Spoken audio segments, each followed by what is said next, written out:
and they dumped on his ass. 60. It's you seen the whole video where they start shooting him? Yeah, That was just yeah. foul.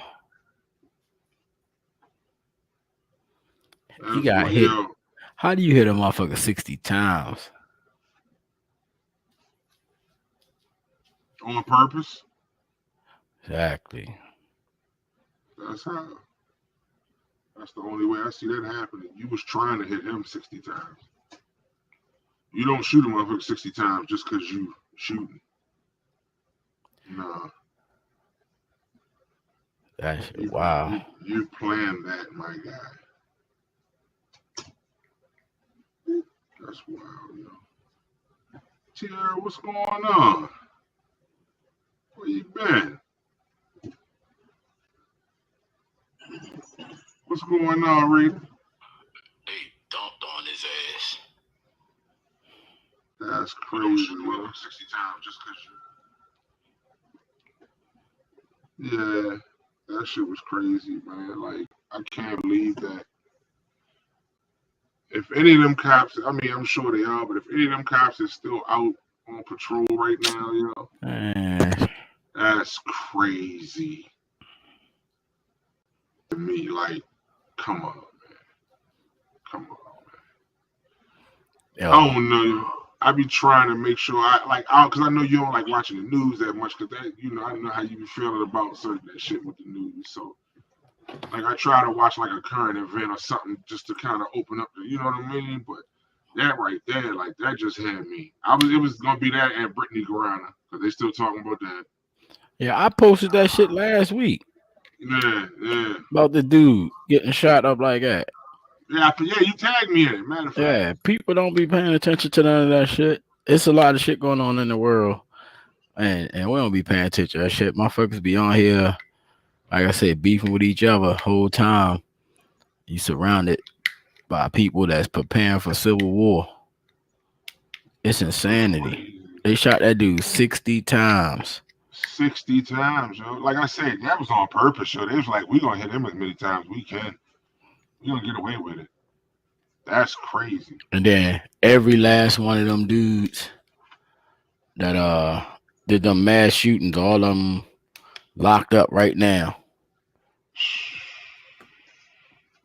with weapons. Dude ain't even have his gun on him. They ain't even say freeze. They ain't even do nothing, tase him or nothing. They wet him up. 60 shots. Ain't nobody miss. And I Right. said, well, wouldn't go in there and get them kids. Exactly. Facts. And then lot of Big put the facts here. Big facts. put the mother in handcuffs. They put the mother in handcuffs that went in there to get her kid. Now all these brave people go and get their kid, but the police don't want to go in there. Old It's a girl lot said to she that saw story, yo. Like a lot of old people girl. don't know. It's a lot to that story. They could have saved everybody. They could have saved everybody. They say who they want to. Yeah. That's what that was. And like I They told say you, who they they wanted did a to. research on them dudes. Can't none of them dudes that have that armor and everything on financially, they cannot afford it. Somebody is the last boy, his father helped him with the guns and stuff.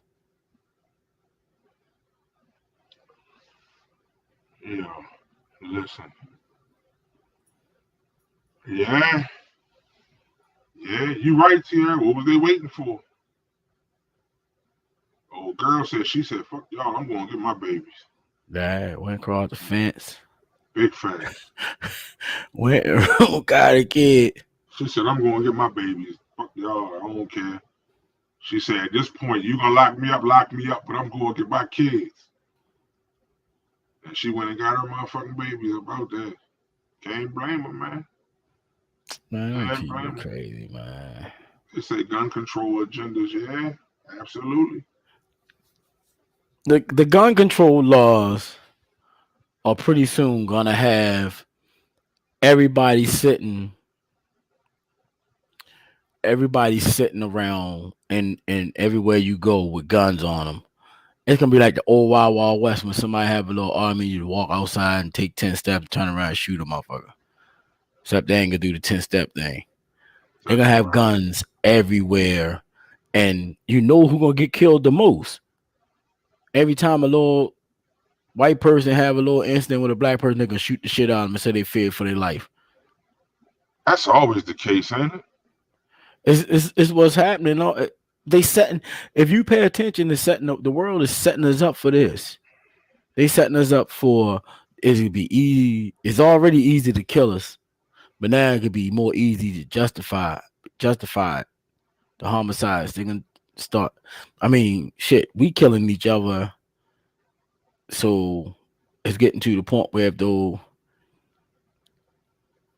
they're gonna just be. It's gonna be all out war on black males.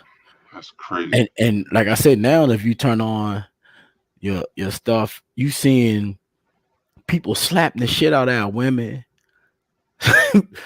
just punching our kids upside the head. It was a young girl got beat up in a restaurant. Another dude slapped the shit out of the black chick in the restaurant. I And saw that. I saw that. I'm talking about pounding on our kids, females. Little boy got pushed off his bike. We talked about this last Thursday. Uh-huh. He riding in a white community. The dude just pull up on him and tell him, "Don't ride in this community." And he push a 9-year-old kid off his bike. A grown ass man. That's evil. Yeah. That's part of their culture, man. Like they try to make it seem like it was us, man. We know what the culture, like everything. You can go back and look to some of the most savage moments in history of the world, All and of them. who was there? All of the most savage. All of the savage Who was moments there, in history. and who was the victims? People of color. I don't know. That might be on yet, and my mic going in and out. Everybody else? Can anybody else? Is that I can hear happening? you clear. You can hear me. I Yeah, can I hear can hear you you too. clear. Yeah, I can hear you too. I don't know. But That's still yeah, probably got yo, that shoestring cable. nah. She said we're in an election year. Absolutely, Tiara. Absolutely. Yo, listen, man. That was wild, man. Like I said, now we got the Brittany Griner situation. You know what I mean? Still, people. I mean, people on either side of the fence with that. With me, I'm just. It could go either way for me at this point. You know what I mean? Like, do she really need to be in jail still? Nah. Oh, nah. But at the end of the day, Man, did they just pull her off the street and lock her up? No, they didn't. You know I, what I mean? So I don't it get is how what it people is. think that famous people can do dumb shit and don't pay a price for it. Just like with the Will Smith thing, everybody like people got to get off Will Smith. He only human. Yeah, but he slapped the shit out of somebody. Yeah, he did. You know what I mean? So we should let him Yeah, go he because did. he Will Smith and you ain't never see him do nothing The nigga like that did do before. something. The nigga did do summertime. Like we got at the end of the day, the nigga did do Yeah, summertime. I That like mean parents just if don't don't understand. nothing pass, if don't nothing get him a stripe, Nah, you summertime know, gotta like summertime. We gotta be like, all right, this summertime Will. You know what I mean? Like we can't be mad at him for being summertime Will. Take my it was medicine. Everybody it take was your medicine. spring when he slapped a bitch, wasn't it? Hey, He slapped a bitch in spring. yo. No, like old girl. I mean, come on now. Like Nah, I mean, we already she talked about this she shit. yeah, yeah. You in another country, man, locked up abroad, man. Come on, man. You pretty much at their mercy right now. And they still got smoke with the US. So it ain't like Man. you know what I mean? You should have been. I mean, you over there to make money, do your thing, and you catching a drug charge. I mean, But I don't feel sorry. I don't feel sorry for rich people doing dumb shit. I'm sorry. no, we don't hate Will Smith here. You know me, we lunching off that shit. We've been past that Will Smith, Chris Rock shit. I'm just talking about that shit because you know what I mean, going with the conversation. But nah, we don't hate him. I don't think nobody Nah, hate him. Don't nobody. nobody hate no fucking Will Smith. He I should think be responsible. He just still gotta be responsible for his behavior.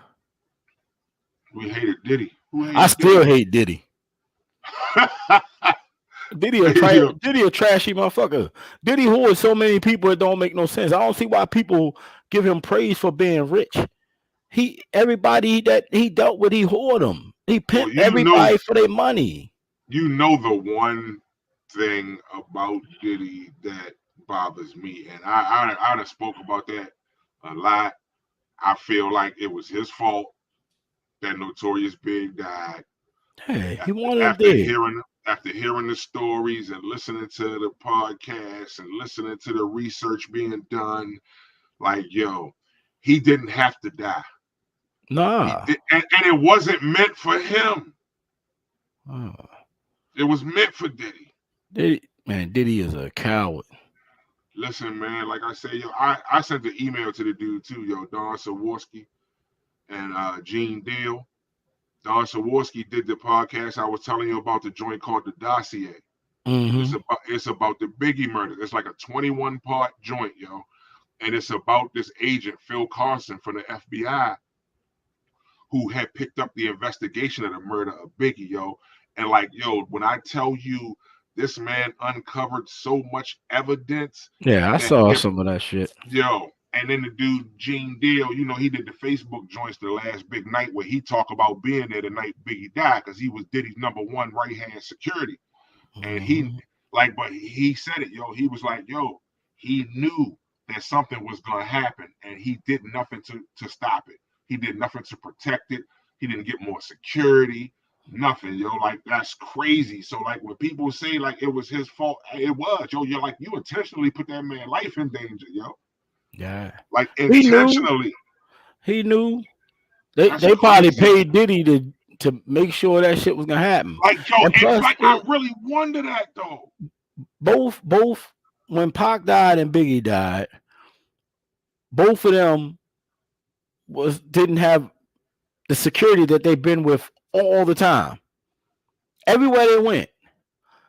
And then they have hip-hop police. Facts. Following them.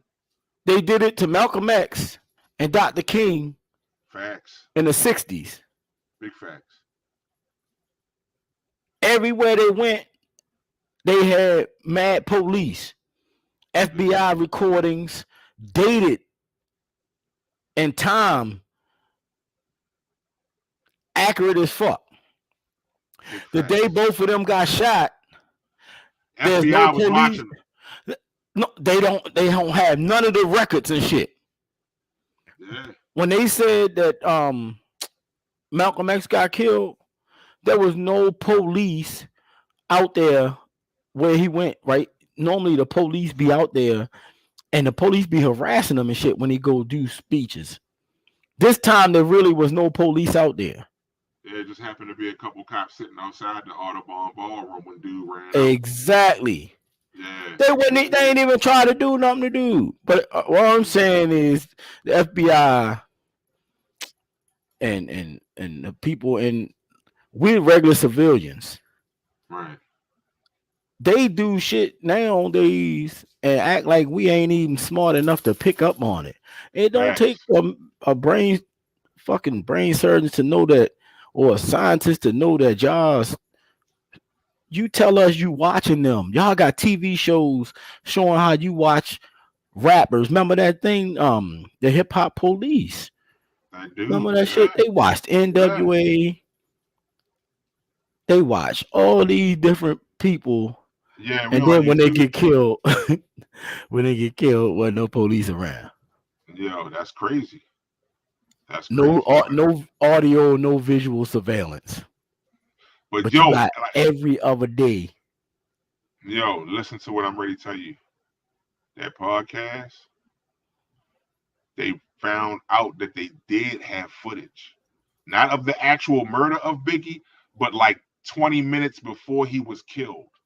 They got pictures of him. and Yeah. the city of LA tried to hide it. No, You that's what know, I'm saying. That's what I'm that's saying. crazy. I ain't mean to cut you off, but what I'm saying is they got the footage. They ain't just showing. They just Yeah, ain't yeah, showing it. yeah, yeah, Y'all yeah, want us to yeah, think that yeah. y'all Okay, weren't there. That's what right, my right, point is. right, Y'all right, was right, there. right. If you there all the other days, why ain't you there for Dr. King, for Malcolm X? Cause I mean, cause they Get the wanted, cause fuck out of here. yeah, real shit. Everybody that died like that, you had 24-hour Big surveillance. facts, Y'all got TV shows showing it. They got big TV facts. shows showing that they want us to watch this thing so they could show where they was trying to show Dr. King cheating on his wife and all this other shit.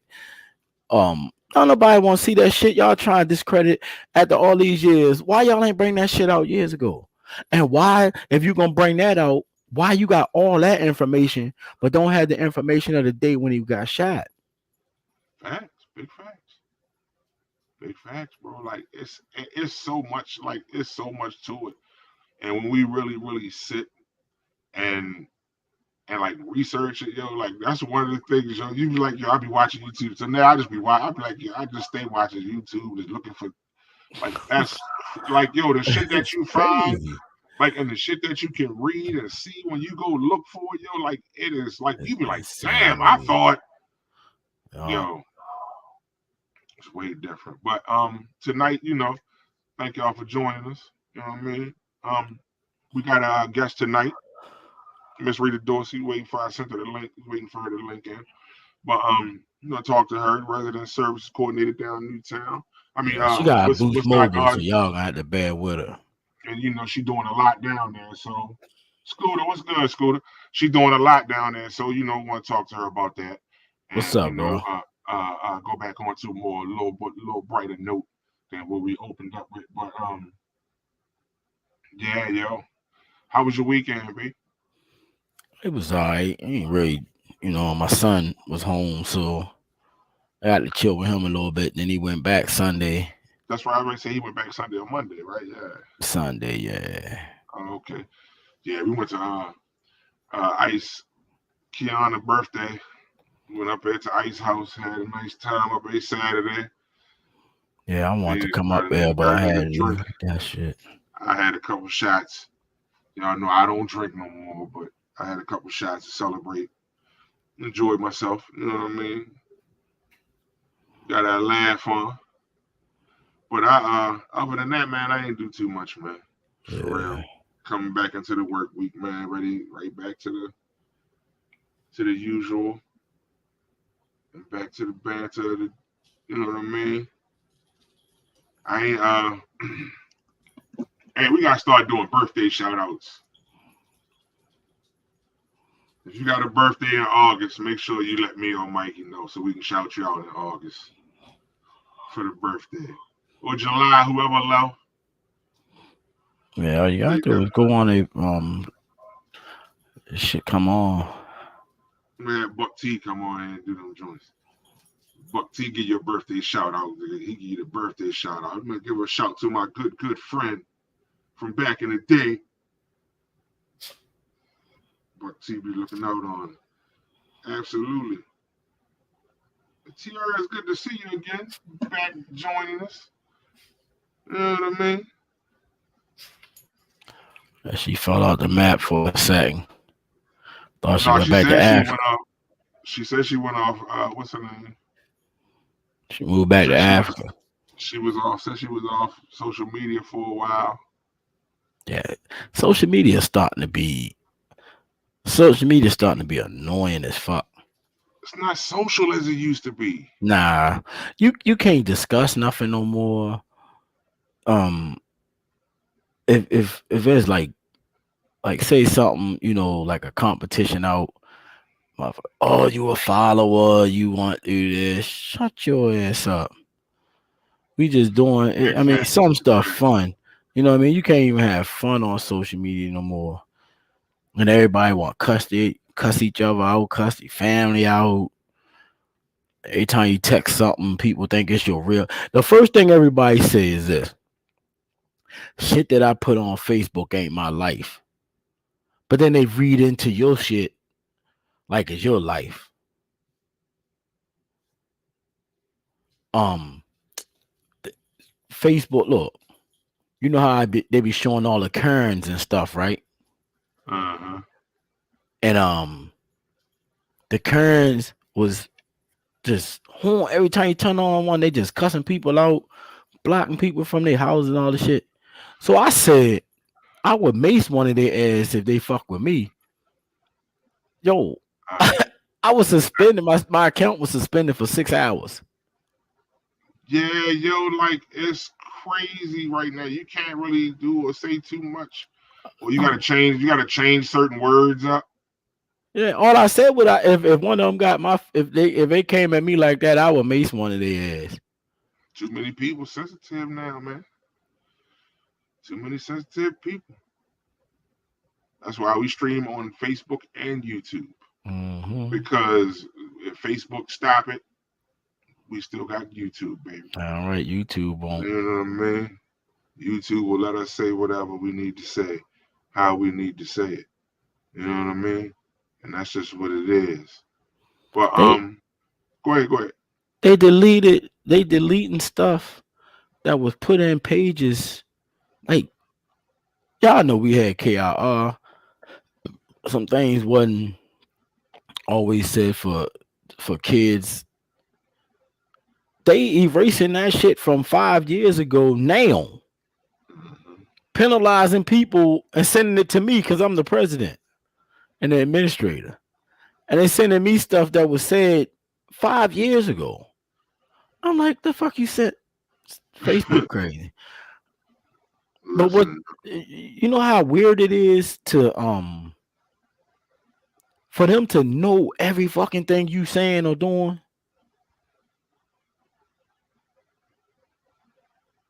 That shit wild, bitch.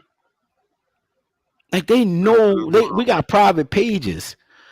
And they come in on a private page. I'm in a rack of private groups. And they'll come in on a private group. Like big facts. That's crazy, right? They on everything, yo. Yeah, so that's some shit you said. Yeah, we're gonna go ahead and block you for 3 days for that. Right. You know what I mean? But so we got our guests in the hallway waiting. We need to get a doorbell sound. I'm gonna get a doorbell sound. Nothing at all. I'm gonna get us a doorbell sound. Nothing ain't. It ain't even private but your phones, T. Cause big facts. You know what's scary as shit? Every time I go somewhere, they ask me how was my visit there.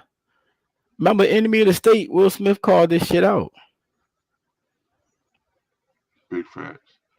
Yeah, I mean, that joint was Sandra Bullock, the net. Remember that was that shit's scary. That joint back in the day, that was 94. So I mean, basically they telling us everything that they was gonna happen anyway. Yeah.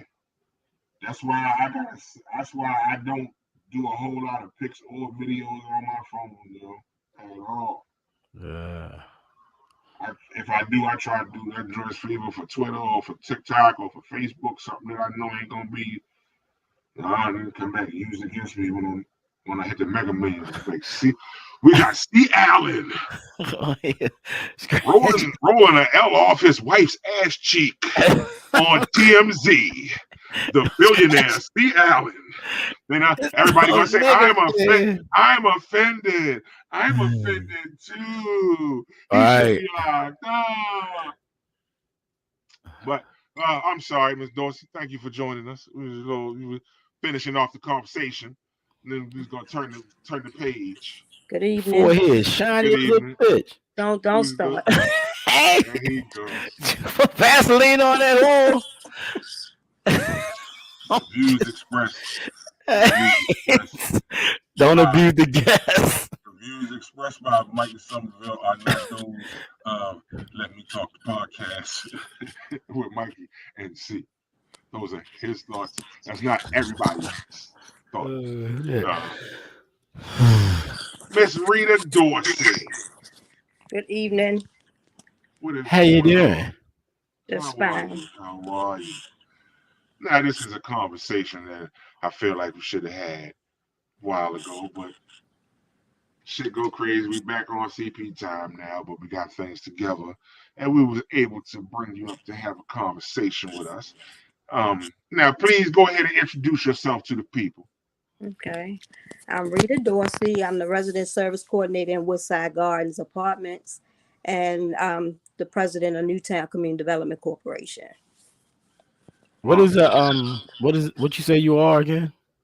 Resident service coordinator at Woodside Gardens Apartments. And what is And I'm that? also the president of Newtown Community Development Corporation. What is that? It's a nonprofit. It's the nonprofit that funds all of our programming in Woodside Gardens Apartments. Word. So So what do you I do? My bad. What do you do? So as a resident service coordinator, I provide all the programming and services for the residents. My ultimate goal is to help the residents become self-sufficient. So anything that they need to actually be successful living in public housing and actually helping them to be able to see that they can come out of public housing if they choose to do that. I oversee multiple different programs on the property. Case management. We do a lot. I do a lot of stuff. So Okay. I'm an advocate most of all for the community. So I wear many different hats there. And do you think that being an advocate for the community plays a big part in helping with what you do down there? Making Yes. Yes. sure. Because first of all, I came back to the community Ma'am, can back you in. please let him finish asking the question? Excuse me, Michael. Hey Okay, yo, thank you. hey yo. Ma'am. We're gonna get through this podcast, right? We're gonna get through it. Hey yo. No, I'm just saying. We're gonna let you Okay. talk. No, she was talking. I asked the question. I was finished, man. I didn't. I was finished, Miss Dorsey. Please continue. Please continue I'm sorry, with your Rashidi. explanation. I'm sorry, You wildin', Rashidi. yo. You terrible, man. No, please continue, Miss Dorsey. Before we So was in interrupted. 2017, I came back to Woodside, Newtown, through a nonprofit called Hands of Hope to do a federally funded program, abstinence and safer sex, and to mentor young girls. Well, we couldn't get parents to actually fill out the applications to take part in the program, so we were going to have to pull out. So instead of pulling out, I asked would they stay there and we could just do the programming without any funding. So that's what we chose to do. Shortly after us being there, the CEO of Hands of Hope, her husband passed away.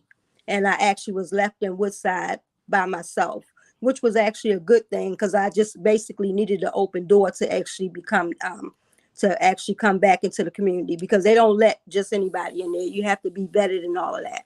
So what I saw was an open door for me to come back into the community. I was doing volunteering. I was mentoring 22 girls by myself for almost a year and a half.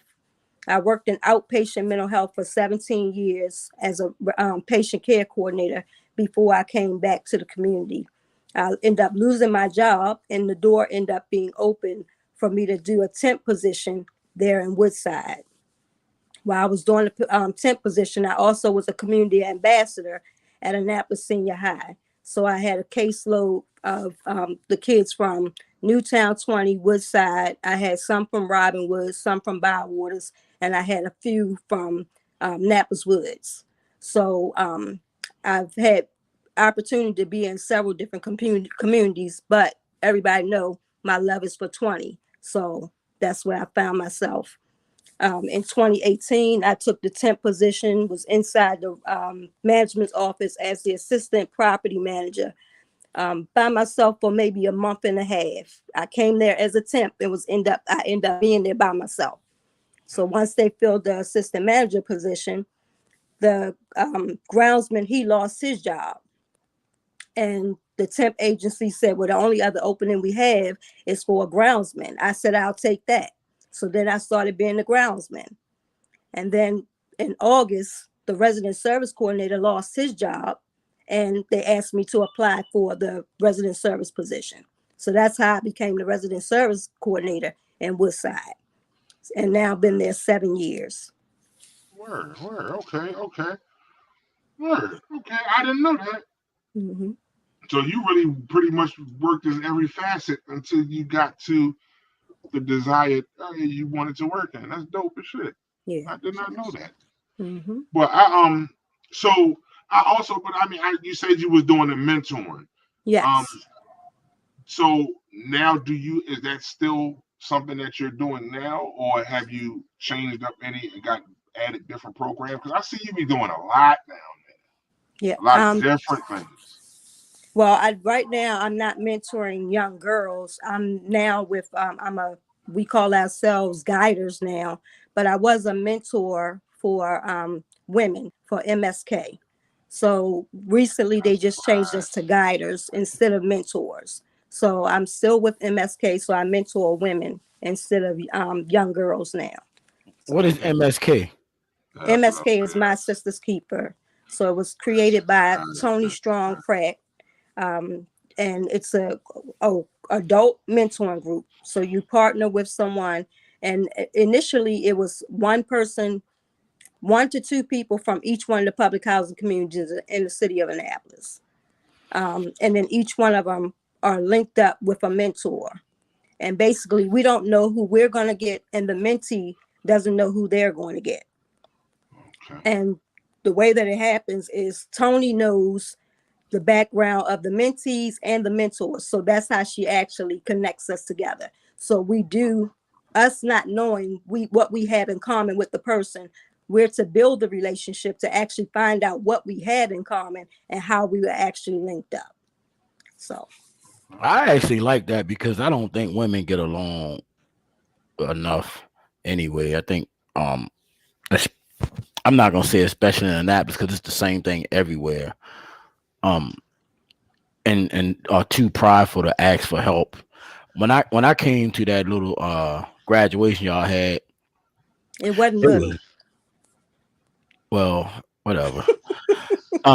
It was nice. It was really nice because you seen so much support from each other, and to see people actually break out in tears Mm-hmm. telling how they came in and how they leaving out was the bomb. It was like it was real impressive to see because I just don't think black women get along enough.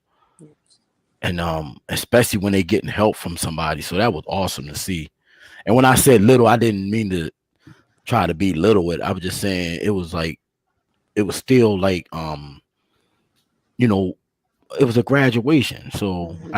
I didn't mean it like that. And you know how people be like, y'all had y'all little graduation, Yeah, had your that's little why I said it outfit, wasn't had little. your little She's like outfit on. she's like it. She said it wasn't little. Right? Got your little outfit on, got your little rewards and shit. Nah, but that's dope. Nah, Yeah, it I was did. awesome.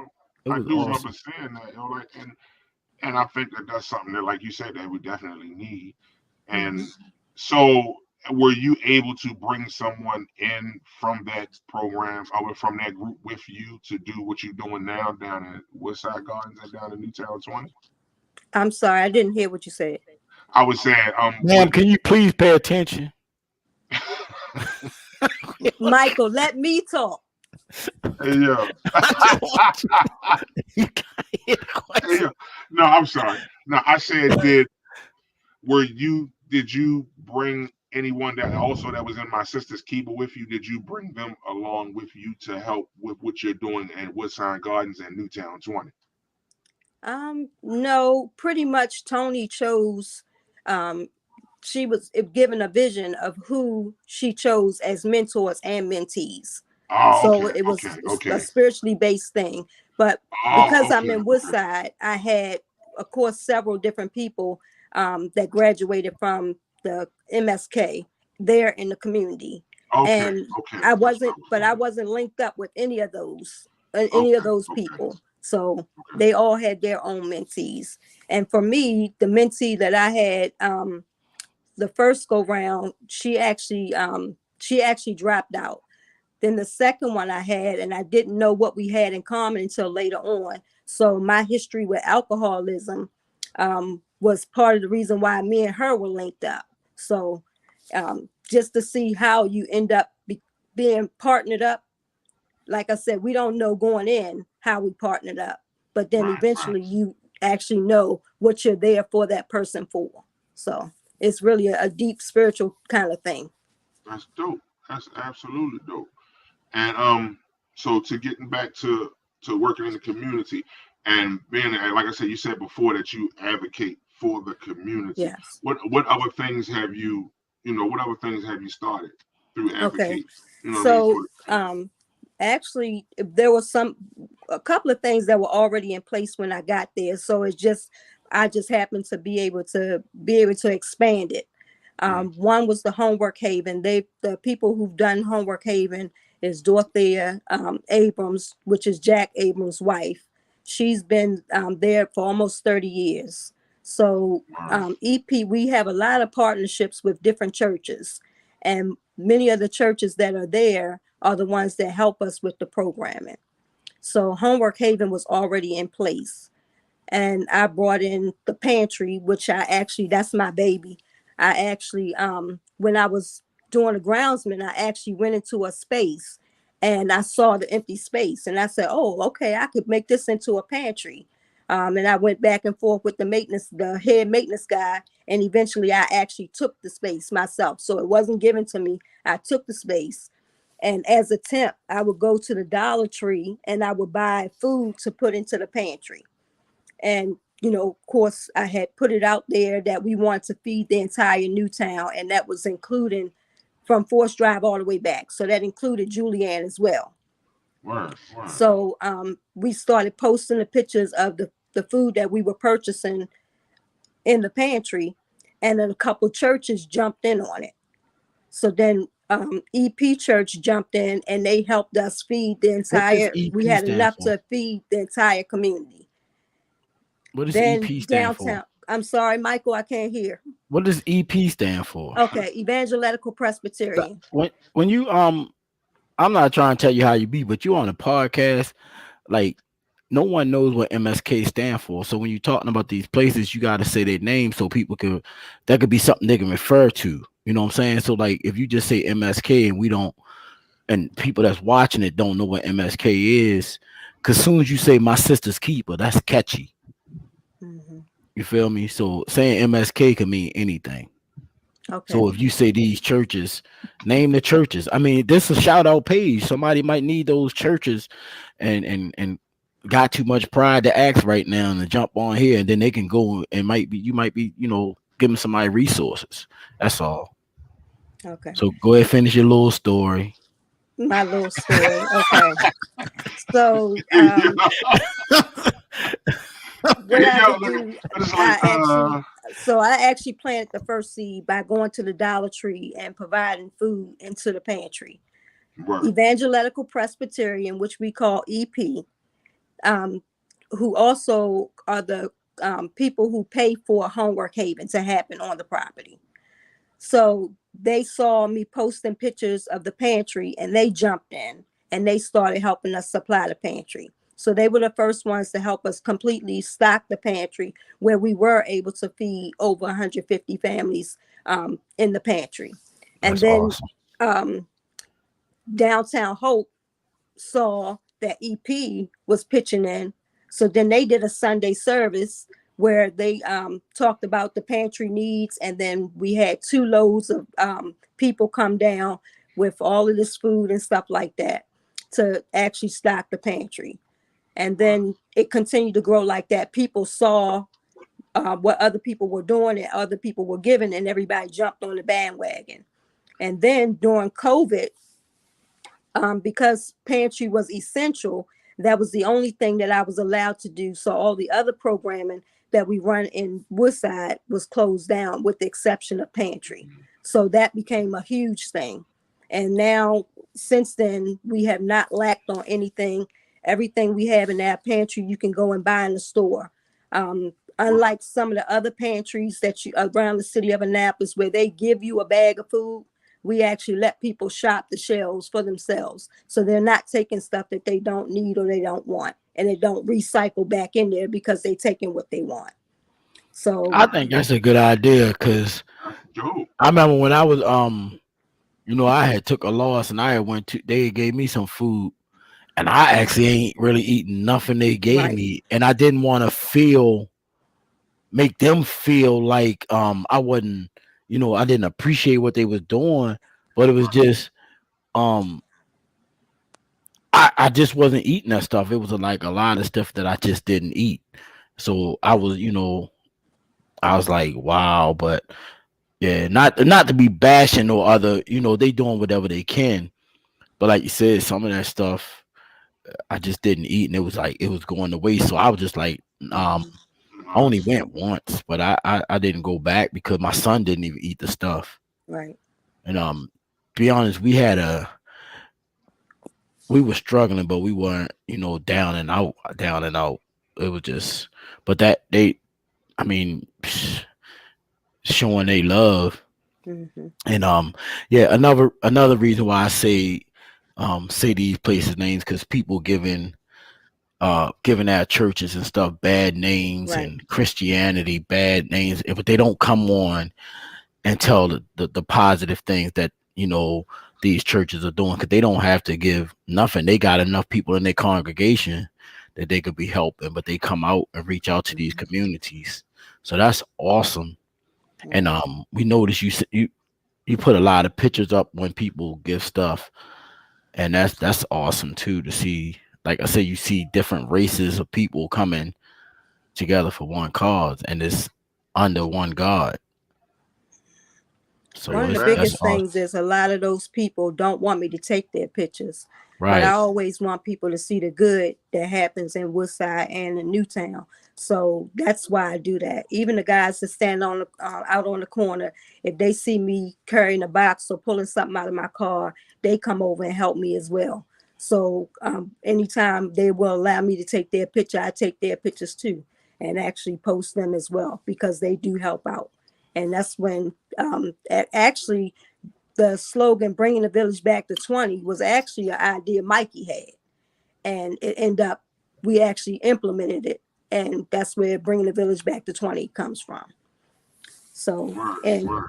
bringing the village back to 20 is everybody in the community, like it was back in the day where everybody looked out for each other. If Yeah. somebody was hungry upstairs, they know they could come downstairs and get a meal and things like that. So for me, I wanted to bring that feeling that we had when we were younger back to the community. That's So fire. that's how that came about.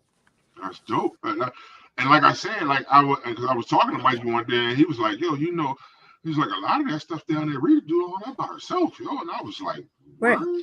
With He no was like, funding, "Yeah, yo, no like she funding was like at she do all. a lot of that by herself down there, yo." And like I mean, with help from other people, but a lot of that, yo. And Hmm. I was like, "Damn, I did not know that. I just figured it was a because I see like I've seen the city being a lot more involved with people doing community things. So I figured at least it was some backing from the city itself, if not just the community. You know what I mean? But Hmm. it just makes it that much more powerful because it's Right. coming from the community and it's not coming from the city. You know what I mean? And there's nobody that can come in government wise and say, "Oh, we did this," and nah, you ain't do it. We did this. The That's community right. did it. And that, like that's some fire shit. Like, and that's why I wanted to talk about it. Cause like I said, like I wanted to focus on those things this year because we've been like last year, 2020 and 2021, yo, we saw a lot Hmm. of tragedy. We saw a lot of loss. We saw a lot of sadness. And I was just like, yo, like I know a lot of good people in my city Right. that's doing good things for the community and they doing it the right way and they trying to build shit. So that's one of the reasons, first off, that I wanted to have you on here to join us. You know what I mean? Hmm. And I just feel like it's if everybody thought like that, if at least one person in every community, Right. because I know you there for Woodside and 20, you got Miss Dawn over Eastport for Eastport and Harbor House. You know what I mean? Hmm. Imagine if, and I'm not saying that there isn't somebody else in any other neighborhood doing it, And if it is, and y'all know of somebody, definitely tell them holler at me. We can have them involved too. But No, your girl, we had the girl on here a couple of months ago. Donna, Donna from Eastport. yeah, that's what I was saying. Miss you got Pat the Sherrill and them still do the little thing down Robinwood. Um I don't know who do Bywaters or what they got going on down there. Bywaters has the Boys and Girls Club. So the difference in the different communities is Woodside, Bywaters, and Annapolis Gardens is privately owned. Oh, and Annapolis Woods. The four of us are all privately owned. So what Hacker has, we don't have. So a lot of them get grant funding from for different programming where we don't. So Right. like with Woodside, um, many pantries have grant funding and all that. We run our pantry. We weren't able to get grant funding or get even Maryland Food Bank because it sometimes Woodside is not up to standard. So to have people coming in and plugging around and trying to make sure you have things proper, it might not happen at some points. So we weren't able to get Maryland Food Bank. Plus they said within a 6 mile radius, they had 4 other pantries that got Maryland Food Bank. So everything that we have in our pantry is actually from charitable donations, which is better because that way I can give to whomever I want. So I always say for whosoever will. That means I can share with Robinwood, Eastport, and then actually in the beginning of Miss Donna starting her pantry, she actually was coming over to me to actually be trained on pantry so that she could actually open her pantry down in Eastport. And then they pulled the wool over her eyes a little bit. So I'm glad that now she has the backing from the people that she needs to have backing for to successfully run her pantry because they gave her a big hard time trying to get hers up and running. So Do you hear the nonsense that people have to go through for right. charity? I'm I just mean, listening to it. Yo. it does it I want to totally let her doesn't make finish sense. because I keep wanting to interrupt and be like, "Are you like?" Because for me, like, Exactly. and I'm saying it like this because for me, it's this. Like, if I know I got $500 million to play with just for food for area, I'm not gonna say I can't give you no food because it's 4 other Right. places that I'm giving food to. Mm-hmm. I'm gonna just give food to everybody and Right. try to get everybody to network and just build one big ass community grocery store. Why can't that happen? Why can't you have a representative from every neighborhood and go into a building and set that joint up for a grocery store and let them have a community store where people can pay with equity, with sweat equity, where Right. they you know what I mean? Like if you're giving the food to people who need it, The then why reason not say that's part of the crazy to reason me? for that is because each one of the communities gets a subsidy. So that means they have, even like with back 20 and up 20, even though I always say we sister properties, but when you say that, when it That shit comes to don't mean Fairstead, nothing. who owns our property, and when you say that with Hacker, they want to make sure you know that they are separate. Any programs that happen back 20, most time we cannot be a part of because they have to only service people from the housing authority. It's Which been like goes that back to forever. hold on. I don't want to interrupt. Which goes back to when we did the cookout down Remember? 20, And they and they had the was one right on across the Right. street. They was remember? literally It's right across the insanity. street, Selling this shit. and the people that was over there was coming over where we was at Right. cooking because the food was free because they was charging. Right? Mm-hmm. Yeah. We That's never crazy to me, yo. listen, you remember all them I community days we forgot had back in the about day? that.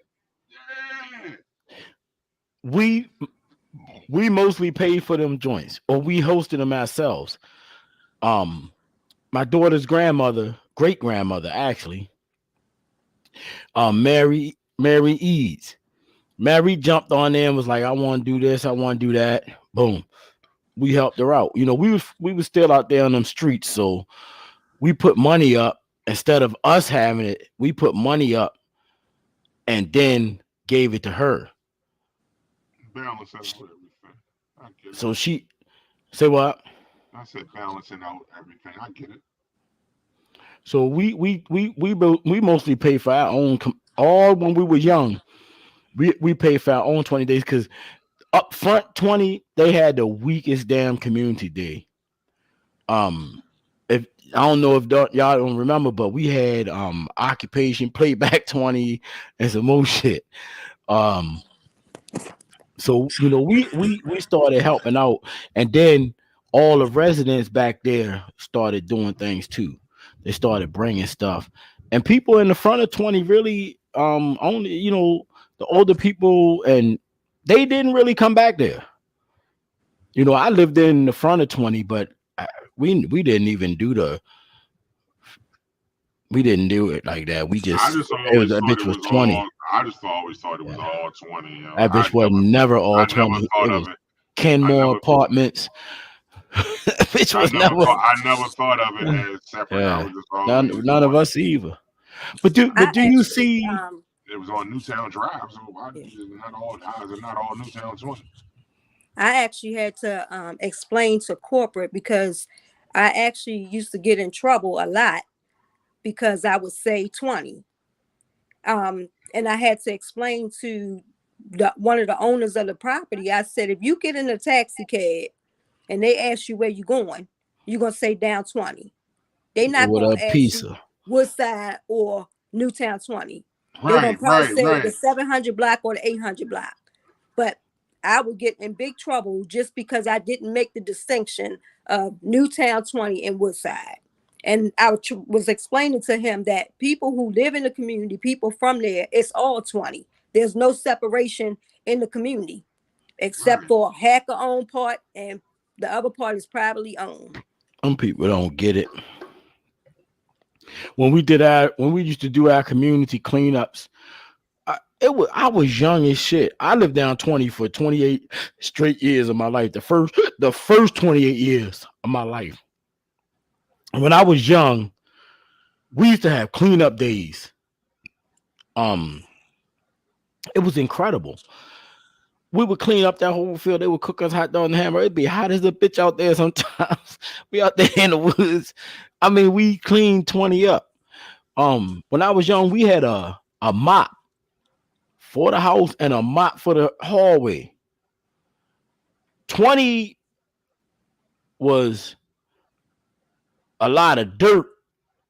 It wasn't a lot of grass until they start putting the fences up. But you never really seen a whole bunch of trash down there. Right. Never. She got a picture.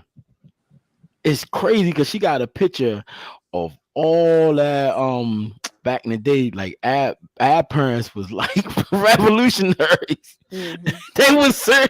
Hey, they was serious when it came to going to like the council meetings in the community council meetings and shit. 'Cause It be damn near everybody that you see, everybody mother. It wasn't too many fathers, but you would see men out there too. You would see everybody at our council meetings. We couldn't even get in the building sometimes because they be down there. didn't they do a rent strike down 20? Or was Yeah, Man, that the over first East? Or was that over Eastport? no, that was no, down it was 20. in That was Woodside was the down first 20. The I lady remember stole the federal that. rent money. strike. I remember Miss my mother and Eliza father May talking about Robinson. that. Hey, Yeah. I hey, remember my mother bro, and it father was the talking about most it. craziest thing I ever seen. No All Roger, no you Reba, no seen rent. was No Roger, no Reba, Roger no rent. no rent. But the crazy, we always had rental office people that steal money and shit. But those women, when I was young, those people and men, they did not play. When it was time to posse up, they all posseed up. And I'm gonna tell you why the craziest story about it.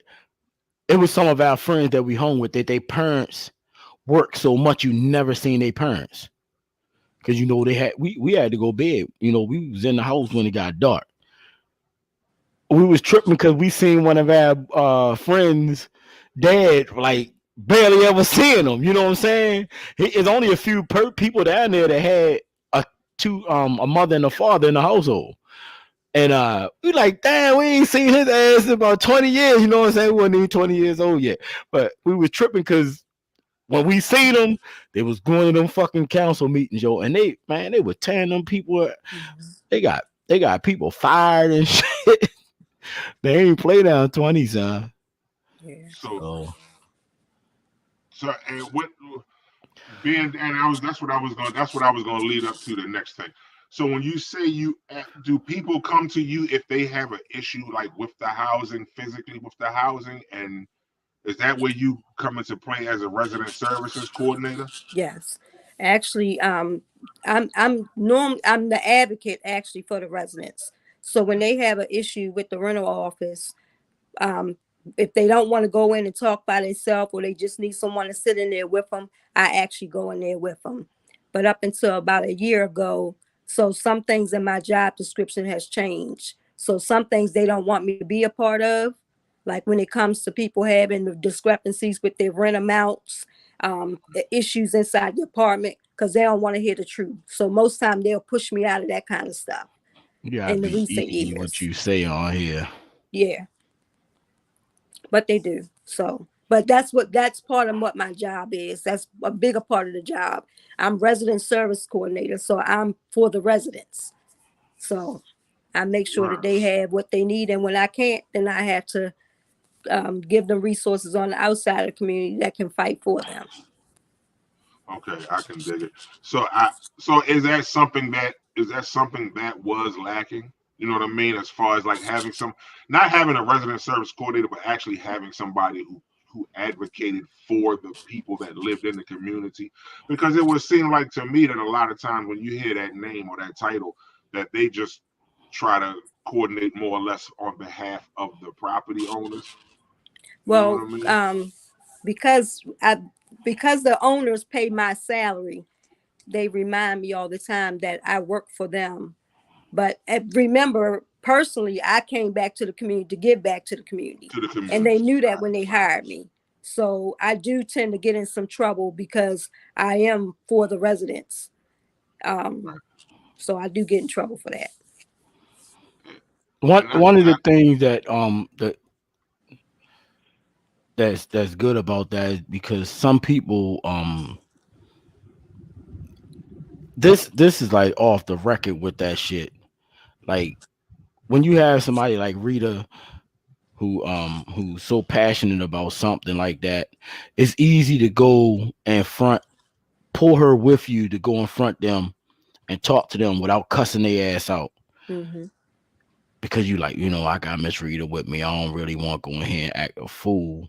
So it gives you, but Most times what happens is um, in this last year, what they've seen is that they have to pull me in on certain situations because if they bring me in, then most times I can soften the blow to right. people in the community because I have integrity, I have character, and people respect me and know me. So if there's something harsh that they need to get across to the residents, then that's when they pull me in, and I could kind of like smooth it over and give it to them a lighter way. And most time they receive it, receive it from me before they would receive it from corporate people and stuff like that. Yeah, because they are them. Yes. That's how when shit go wrong. That's what we used to try to explain to the teachers and stuff when we had the mentoring program. We like y'all are them, but I'm not. You are a teacher. You are administrator. You are them. You are a parent. We are the mentors. We're more like part of them, part of you know, the guys. And people don't really get that sometimes, and plus, like you said, they know that you ain't gonna say shit to them that's wrong or try to, kiss up.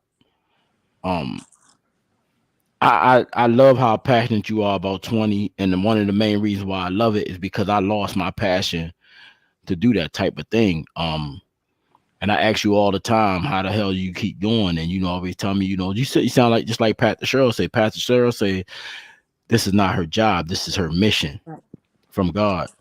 And Um, it's actually when it comes I to wasn't finished talking though, but you go ahead, tell your little well, story. I thought this was for Rita Dorsey about resident It's, services. it's That's what I about thought it was the show about. called the show. That's why the show called Let Me Talk. Yo, When yo, we come on here, the name of the group, hey, the yo, name of the show don't change. hey, yo, listen, right? It said, "Let Me Talk" featuring. Yo, you gotta, All you right, gotta, you gotta, you gotta relax. right. We gotta let the guests finish. We want, we want, Me? we Who want you people to. with? Her or me? I'm with the guests, man. We need people to want to be a guest and talk with us, man. You can't keep cutting off She people cut every me time off. for the conversation. She cut me Oh, off. she cut you off. Hey, boy, you Listen, changed. listen, man. I Got new like the earphones. old C. Got new earphones, and I done Got new changed up. earphones that light up. My shit don't light up. You know what I mean? No. Go ahead, Now you brother. want to Go ahead, show brother. off. All right, go ahead, I'm back. Rita. I'm back. I forgot what I was talking about. I forgot what No. I was gonna say too. So, Oh, but man. actually, no, for real. So outside of Homework Haven, we had the pantry. We had we have a grant funded program. Now, Newtown Community Development Corporation, as I was saying in the beginning, is the nonprofit that's there on the property to actually help us get grants to run programming, because we don't actually, resident services doesn't have a budget. So we have to go through a nonprofit because the property is for profit. So you need a nonprofit to actually get the grants to do programming. So right now we hold 3 different grants. One is for a Black Excel mentoring program, which is Deontay Ward's baby, that actually he was supposed to do. It's throughout the city of Annapolis, but it was actually created. We had a meeting with Housing Authority before Back 20 was torn down. Me and Deontay went to Hacker and said, well, we need to prepare these residents to move from Back 20 to Robinwood to Bywaters to Eastport because of the conflict between the communities. So they sat down, they had a meeting with us. Deontay rolled out his program that he wanted to implement, which he was already doing. And they actually wanted to get someone from DC to run his program. So then Taiwan Thompson from Youth and Family Services, he said, Deontay's already doing the work. Let's put the grant funding into him and let him run his own program.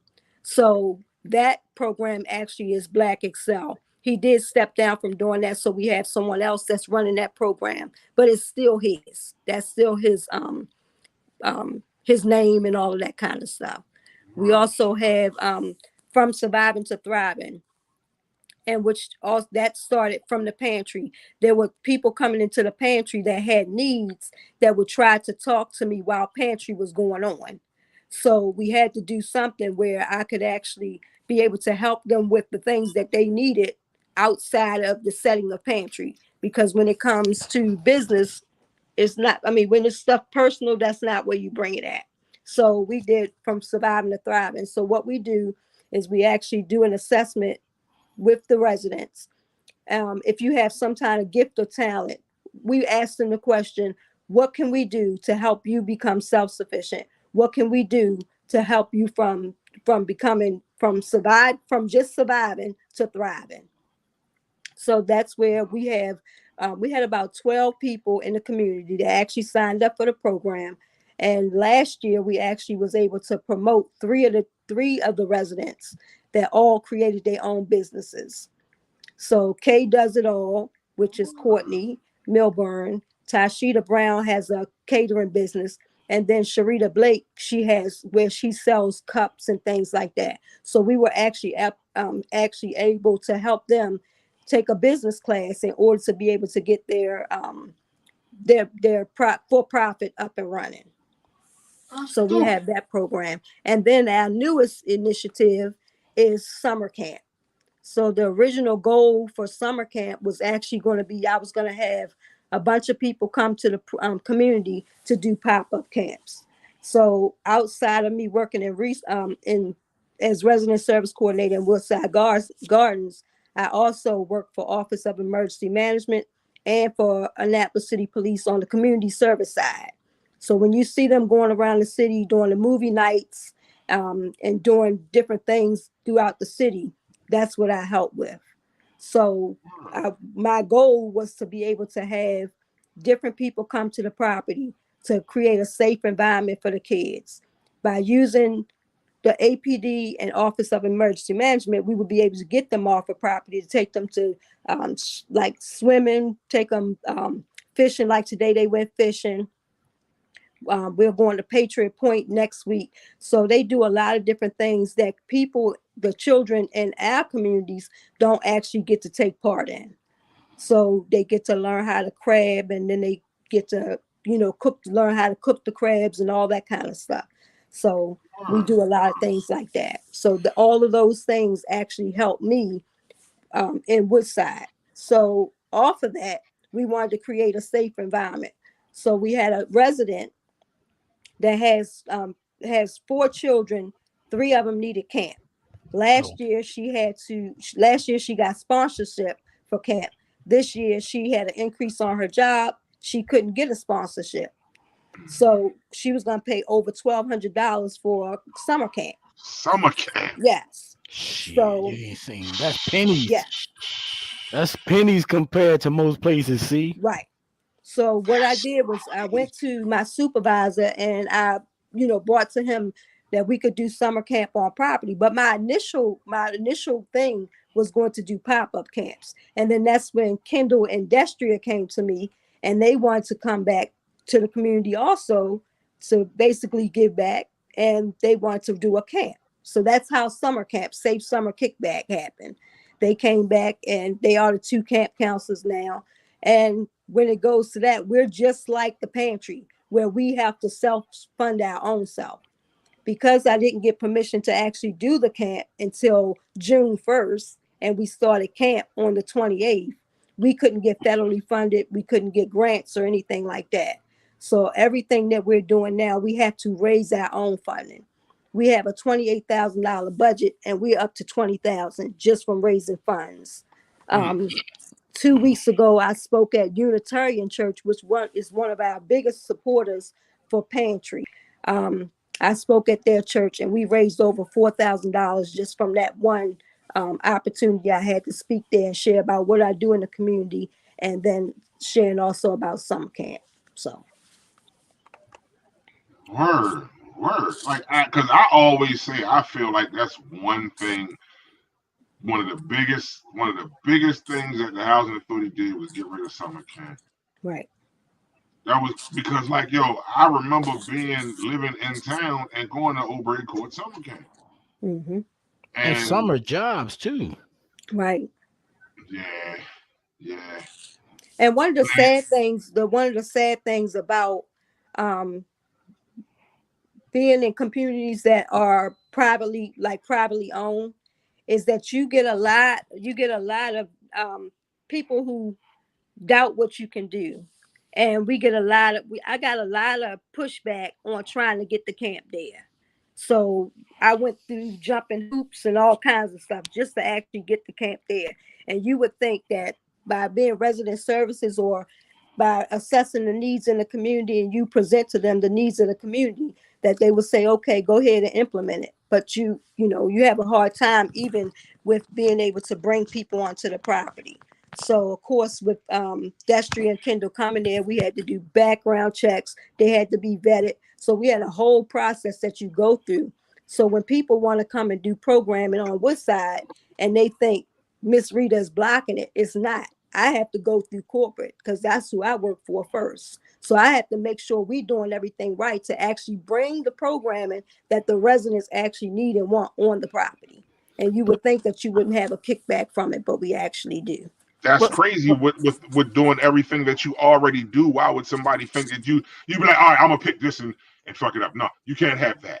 Right. I'm gonna let you get all this other stuff, but I'm gonna stop you from doing that. That's crazy to me. But people should want, like, I never had a problem with wanting them to check my background, because I don't really care. I wouldn't want my kids around a bunch of crazy ass people. Right. You know what I'm saying? Because even though, like, with me, I'm gonna use myself as an example. You could check my background all you want, because I got away with everything I did when I was young. So I never got locked the fuck up, but I was doing some terrible things. You feel me? So you could check my background, but I'm just saying that you know what I'm saying. So you could check Streets. them backgrounds, but you you I never got caught for the stuff that I did. I'm grown now. I don't do none of this shit that I used to do. I don't run the streets like I was at first. You know what I'm saying? But honestly, I mean, like some people that coach football right now, they're going through the same problem. That's crazy to me. That was terrible when they were young, but they grown ass men now. And- They'll let drug dealers fund football teams, but they won't let them coach them. right. That's And one of crazy. the things is like it's Former, skills that whatever. some of them that's out there in the community, it's stuff that they could actually bring to the kids. So we had someone that wanted to do the boxing program there, but he was on a banning list for something else. It wasn't Was nothing major. He was on the banning list. was a So he young couldn't come and do the Rodney? boxing program for us Can't say his because name. he had to clear that Uh, situation up. And then I have another person who could teach the kids how to play chess. But you got, when it comes to certain people that have skills that the people could actually relate to, or the kids could actually relate to in the community, those are the people that I fight the most for, and actually to be able to do something in the community, because I know that they have something to offer. It's just by the grace of God that I actually had an open door to come back in there. So it's a sad thing when you have people that could actually be a benefit to the people in the community, but you have to fight for them. So You also got to be super duper careful mhm, with that because a lot of dudes want to do right by the kids and stuff, but they still getting fighting demons within right. themselves and getting caught up in the street shit. true. So it would look bad, like it would look bad if for you to actually bring somebody in there and then come find out they didn't shot somebody or they took a drug Mhm, charge. Then they mhm, start looking at you and your character and what you look at. So you gotta be careful when you do stuff like that. right. When I was mentoring, one of the guys was telling them stuff about me that he was hearing about my past. And when it got back to me, it was like, I don't give a fuck what nobody say about me. You can say whatever you want about me. I know who I am. But when it got back to Pastor Cheryl, she actually had to get information from people. Like, is this dude who he say? Cause this not who he shows me. Mhm, But I had a bad past, and I had to sit there and be honest. Yes, Mr. Mikey, was you out there? Yes, I was. Keyword was. mhm, Did you do this? Did you do that? Yes, I did. Keyword, I did. Yeah, I'm not doing it anymore. I am who you see. But I had no problem with Pat the Cheryl asking me that. I had a problem with the dude. And the only reason why I had a problem with the dude doing it, to be honest with you, because he was smoking PCP. The kids in the program, when you said that he actually took the weed out of somebody's hand and smoked the shit with him and passed it back. But you go and tell on me. And see, now your shit coming back because when they found out that you told on me, the kids, start telling his story. So you do gotta be careful when you're doing that because like I said, it's a lot of football coaches out there right now that are really, really good coaches. But them bad must be out there selling weed and shit, doing shit in the community that they ain't supposed to be doing, and then want to be out there on hands with your kids. right. One thing about me though is I don't connect to everybody, and I take so first of all, my grandfather gave us a good name. He might not have been able to give us anything materialistically, but our name, character, and integrity follows us. And I don't let nobody tamper with that. You can you can take my job, you can take anything you want to, but when it comes to my integrity and my character, don't come for that because I know who I am. So I don't connect with a whole bunch of different people. But when I know that people are like doing the right thing, or even as far as someone teaching someone how to play chess. That's something that you could do outdoors. They can Mhm. do that. We just can't bring them on the inside. So to me, that's a skill, that he can offer to the community or to the people in the community where he don't have to come into the community center, but we still offering the children to learn how to play chess. But for me, I don't connect to everybody. And if your integrity is shady, you don't even have to come to me, because I'm not even gonna go to bat for you or nothing like that. So And see them people that turn those dudes down, they never came from nothing. right, They never came from the dirt like we did. They never lived in poverty like we did. They don't understand giving back to their community because they never had to give. They never lived in a community that they have to give back to. All of their communities are that they lived in, oh, we didn't have that this much when we was young. You lived in a house, you had enough. right, You know what I'm saying? When you wake up with roaches They lived in a and your thriving sugar community. smacks. Exactly. Absolutely. So So they don't know what it is to give back. right. Um, so they'll say he from the hood. Who better to help kids that's from the hood than somebody that's straight That's from got their the life together from the hood? They know what those kids are going through. It's the right. same old shit, just a different name, and Hmm. and it's easier to get killed and locked up nowadays. They got cameras and shit everywhere, so and so I the next thing I wanted to ask is what would be the three biggest things that you could use from outside sources that they could provide as far as donations outside of money Well, money is the biggest thing that we need all the actually time, for all the time, for all the but for time. camp, Facts. for personally for camp, that's what's needed for that. But we always are in need of donations for the snacks for kids, toiletries for adults, stuff like that. So it's always a need for that. and So how do they if they get that if somebody do that, what do?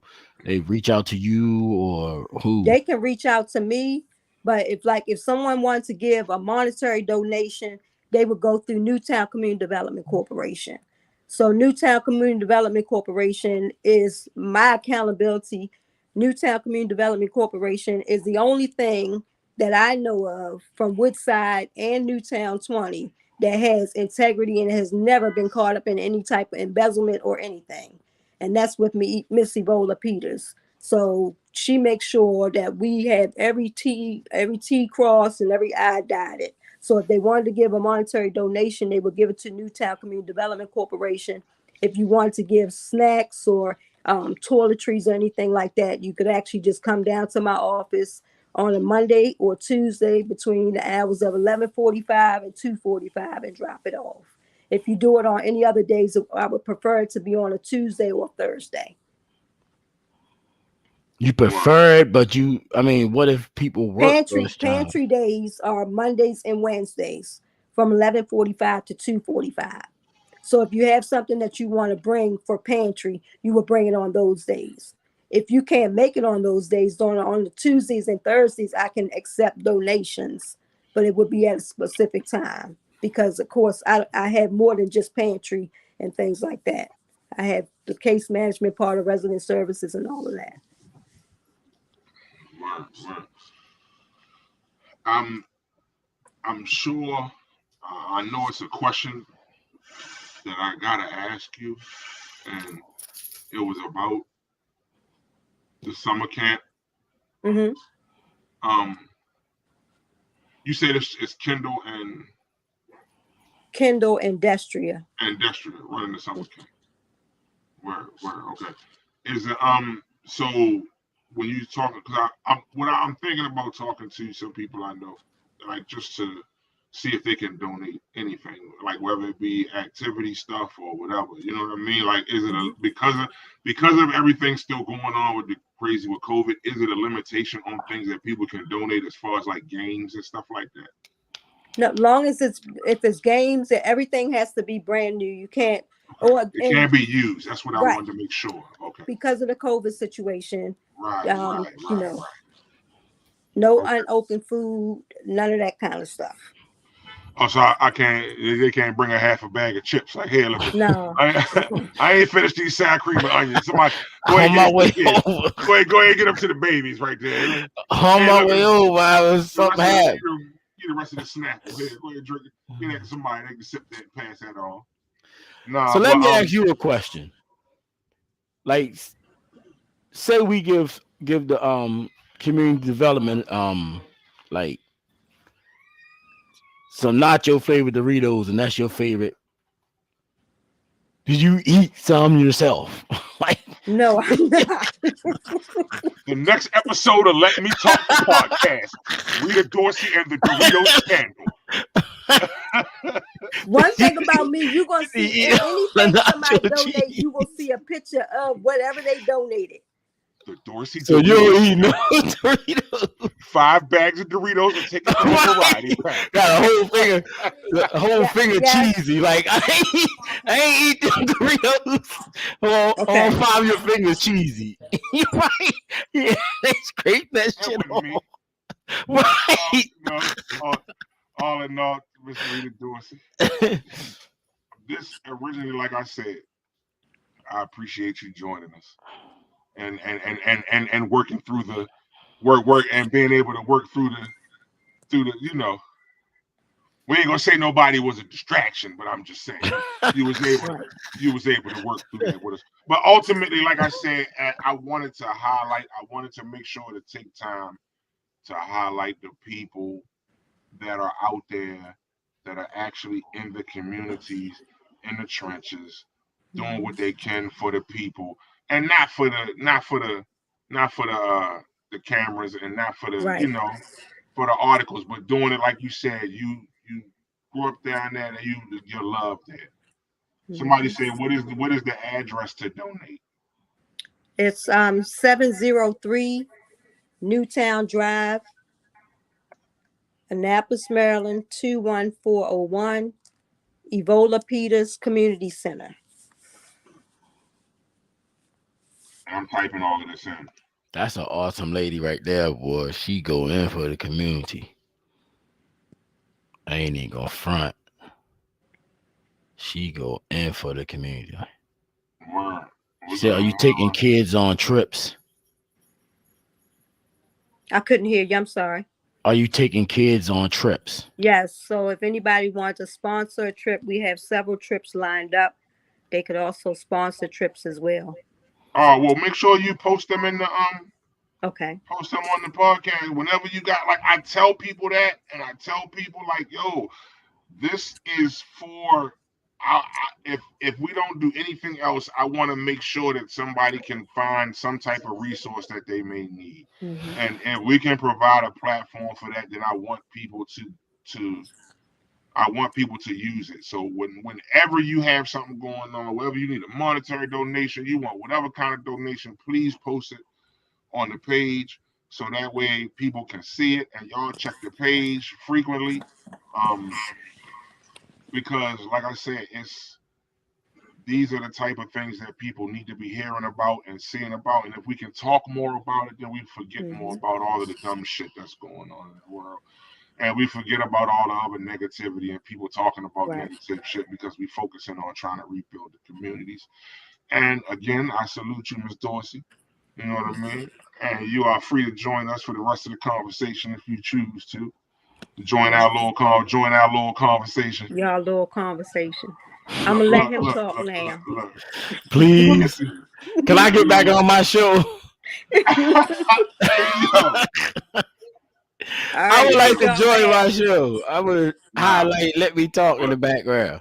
But yeah, like I said, man, like I really appreciate you taking the time out to join us, because I'm gonna continue to say it as much as possible. Like, we need to focus on these things. We need to be able to see and speak to and put a face with the activity. Right. You know what I mean? A lot of times people want to see the face, and it's crazy to me. People will share a post of somebody getting arrested or locked up. You know what I mean? But you won't share a post of somebody doing something in the community, especially if you grew up in the community. Right. Like, and that's one thing I have noticed, like, and I do that from time to time. Like, I'll go on Facebook and I'll post like 10 or 15 ignorant ass posts. And then in the middle of there somewhere, I'll throw a post out about something like that. Like something about the community or just something. With me is that I want people to see. One thing about me is that I want people to see the good, and in spite of all the bad stuff that's going on, everything that we do, I try. That's why I take a lot of pictures and always showing people the good stuff, because we get the good stuff gets hidden behind the shootings and different things like that. So that's why I post a lot of pictures about what's going on in the community, and that's why when the guys help out carrying in the box or cleaning up a buildings or something like that, I highlight them as well. Because I have people that come and help clean the building for me every morning for camp. So they there when I get there at 6:30, 7 o'clock in the morning to open up the doors for camp. They there with me, cleaning up the building and all that kind of stuff, preparing us to get ready for camp. And that's not the people, that's people that's just standing out there that help out. So. That's dope. Like, and I mean, like, you just one of those things that you hope catches on. Yes. And you hope that, people just say, you know what, man, let me go ahead out here. Even if let me go out here for a little bit and see if Miss Rita need help with anything. Or just go out here and pick up some trash, or go out here and do like he was doing the kickball games down there for the kids and shit. Right. Cooking out. You know what I mean? Like, getting back to that, So, again, we salute you, Rita. You know what I mean? And I thank you for taking the time out to join us. And like I said, everything, like, keep posting it on their page, man. Post it on their page. And so that way people can see exactly what's going on. And they can, if they want to help, they can help. You know what I mean? Like, like I said, that's the one thing we definitely want to make sure that people understand, is that if we can put a resource out there that'll help somebody, we're going to put it out there. And you ain't got to be, nobody got to be, because, like you said, a lot of people sometimes just ashamed to say they want help or they need help. Right. But, you just hope people kind of respond to it differently. It's all about how you handle people, because even those people that are ashamed and they don't want to come, and like, even when they want to come to pantry, if they don't want to come to pantry when a whole bunch of people there and people say we're too prideful, I don't feed into that. If you need to come and get your supplies when nobody else is in there, then you come in there. So. Well, I can dig it, and that's dope. Do y'all have any of those little sardine things? If you was asking me, was I eating the Doritos? Come on now. I'm part of the community. The great sardine heist of 2022. Might be Somerville. Shit. The little joint, the sardine joint. Hold up, you ain't never eat the ones with the they got like some tomato sauce on some I'm cool. Bruh. They got some tomato sauce flavor on some goddamn I saw you posted those. That shit fire. I ain't lying to you. That shit is really, really good. And it's a good stuff. It's a good meal when you out working in the heat and shit. I'm sure they are. Man, I bet you any amount of money if you taste them, you will love them. I'm cool. I'll make a sandwich or something. All right, I'm ready to get out. Peace out. All right. Thank y'all for having me. All right. All right. What you got, poop? What happened? I said, what you got, poop? You trying to leave? Go ahead and do your thing. Oh, girl. Good night. Good night. We appreciate you, though. Hope you join us sometime again one day. All right. Thank you. All right. Good night. Hey, yo. The next episode, we're going to talk about how we handle the guests, yo. I think she be stealing chips. Yo, bye, yo. Hey, yo. Oh, but Doritos, yo. You gotta stop, yo. If you were running the pantry, you wouldn't eat. Like, what's your favorite chip? I would probably eat a sour cream and onion chips every now and then or something. Some sour cream and onion Pringles? That's my pantry. I ain't got I wouldn't shit. even put them bitches on the shelf. y'all don't need these. Yeah. The sour cream and onion Pringles. Them shit's fire. Man, that's my. I wouldn't even put them hoes on the shelf. Yes, I like. Yeah. Oh no, them ones open. You don't want them. Yeah, let me take them out. Let me get those off. Let me get these off the shelf. We don't need these. We don't need these. Hey, Kendall, I see you watching, Kendall. You keep ducking that topic, Kendall.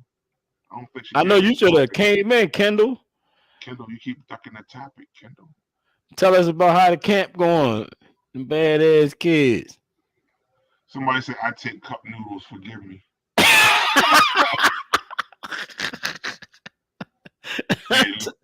Hey, yo, I was telling somebody at work, like my daughter Karen, like when she make noodles, yo, like we got vegetables in it, like yo, she'll dice up like onions and tomatoes and shit.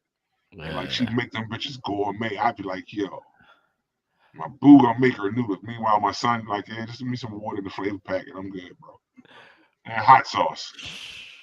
This Negro eats hot sauce. Like I can't eat noodles without hot sauce.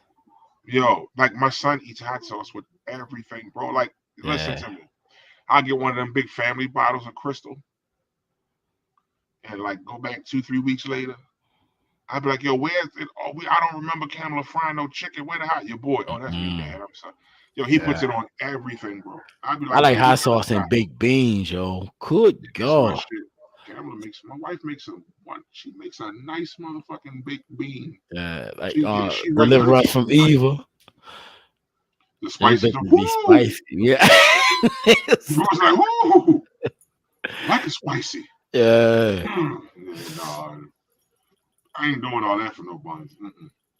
If Camilla beans were too spicy, I'd be like, these beans too spicy. I can't. Yeah. I'm getting too old to be eating a bunch of spicy shit. That shit go down spicy and go out spicy too. Be the bathroom ready, pass out and shit. God damn that. Hey, you ever see this little short? It's one of them shorts on Netflix called, I think it's called The Strangers We Meet. Something like that. I need to watch it. We need to watch it. Cause somebody gave me a rundown on it. This black dude sleep. He wakes up and he goes outside and he get into an altercation and the police kill him. So every time he wakes up back in his bed, almost like the show Groundhog Day. And then he wake up again. And since he know the scenario gonna happen, he changed the scenario. But the police still end up killing his ass. Oh no, I'm gonna have to watch that. Yeah, I'm gonna have to watch it too. But I only brought it up because I want this why I brought it up, because whoever on here, we need to talk about that. It's actually, I didn't see it yet, but the way my buddy was explaining to me, it's so deep because dude changed the scenario and still end up getting killed by the cop. And then he finally told the cop, "You gonna kill me," and he tired of it. And it's really, really deep. The mental aspect of it is super deep, just to be thinking about how he changed it every time and he got killed. Yeah, I gotta watch that, yo, because I'm gonna watch it. It was another one where a girl made a time machine.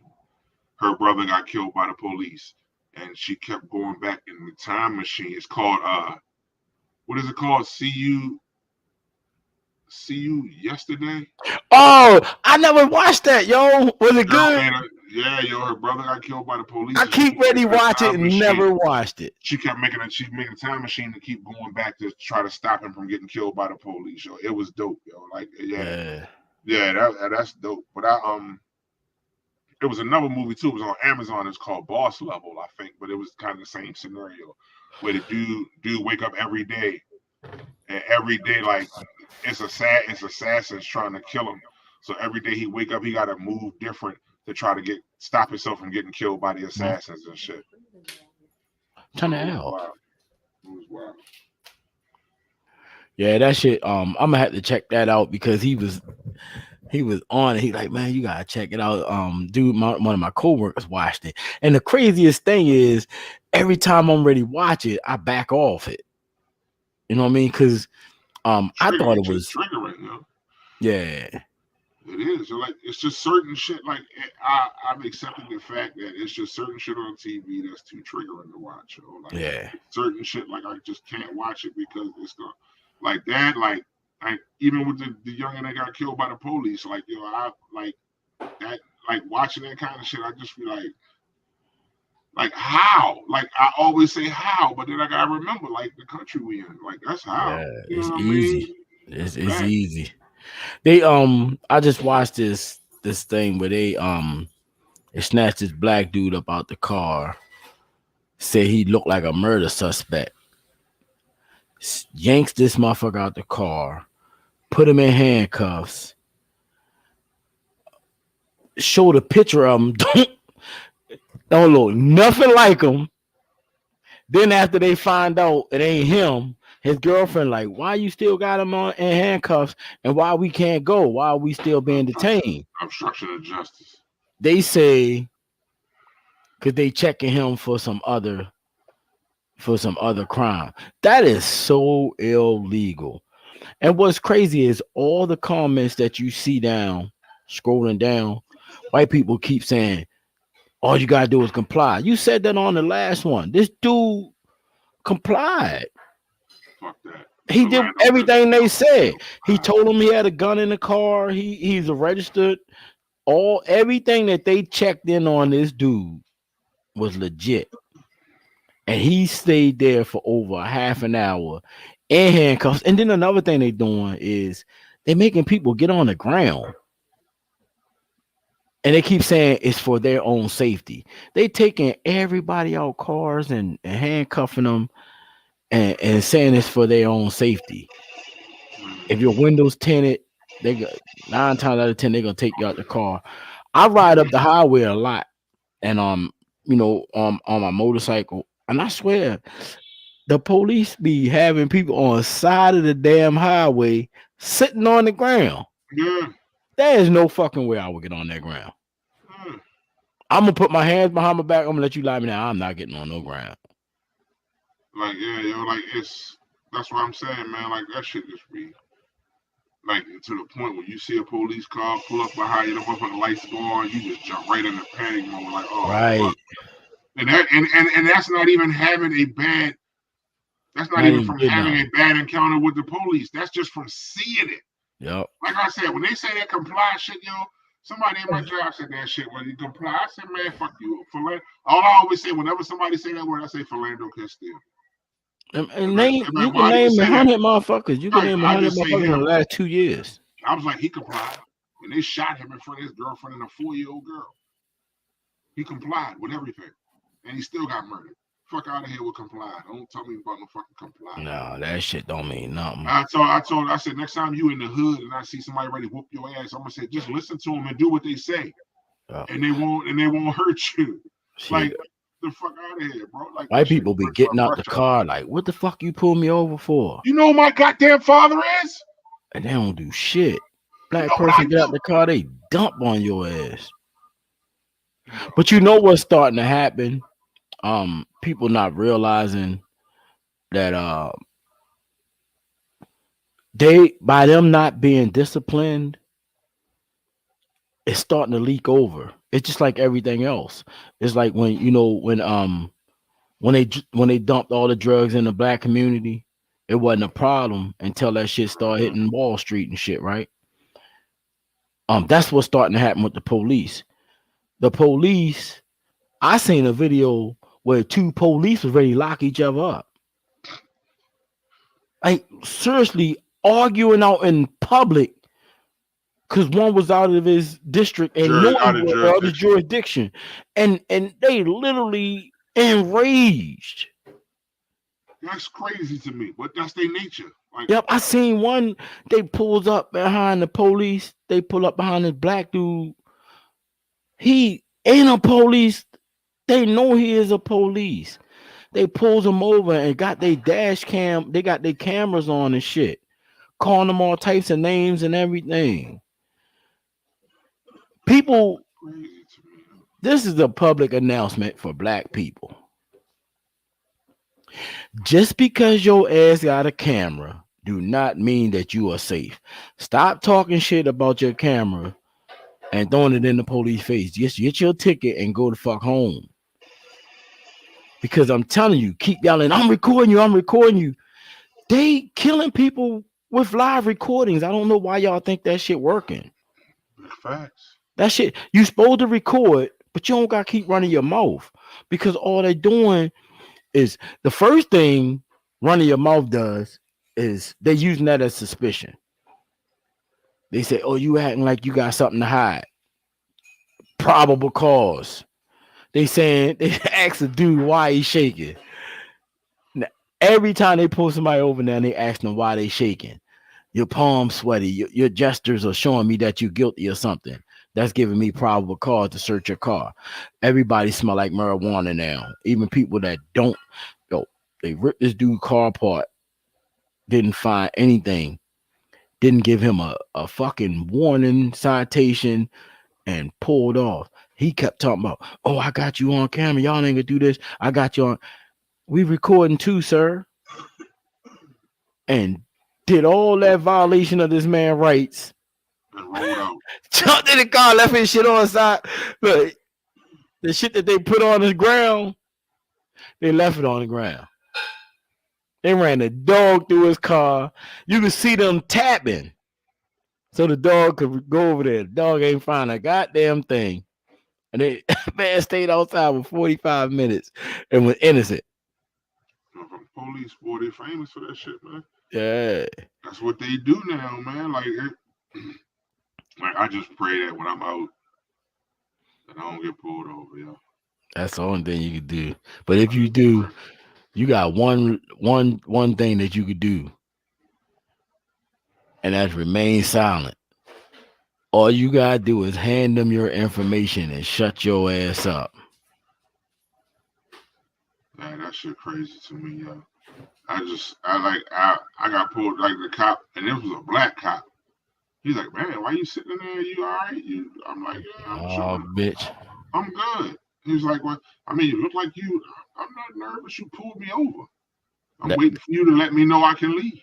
They mind fucking you into panicking so he could say, man, you making me nervous. You might got something to hide in there.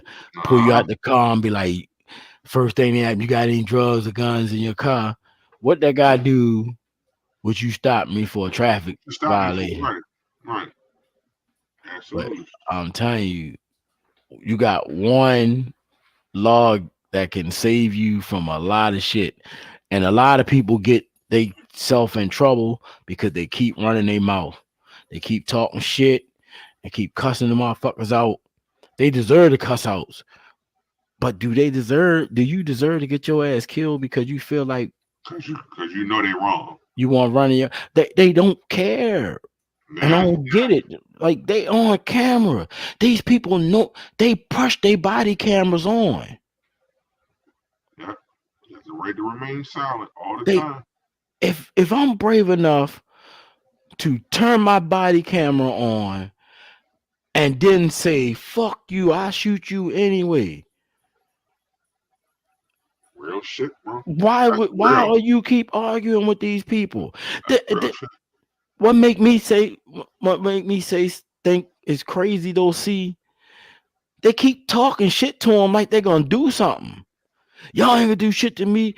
I got you on camera. Like, I'm thinking to myself, like, okay, you talking on this shit. You must gonna bust off on the police, or you must gonna do something. Next thing I know, the bitch getting slammed on their head. Pop! Getting their ass whipped and don't want to even fight the police back.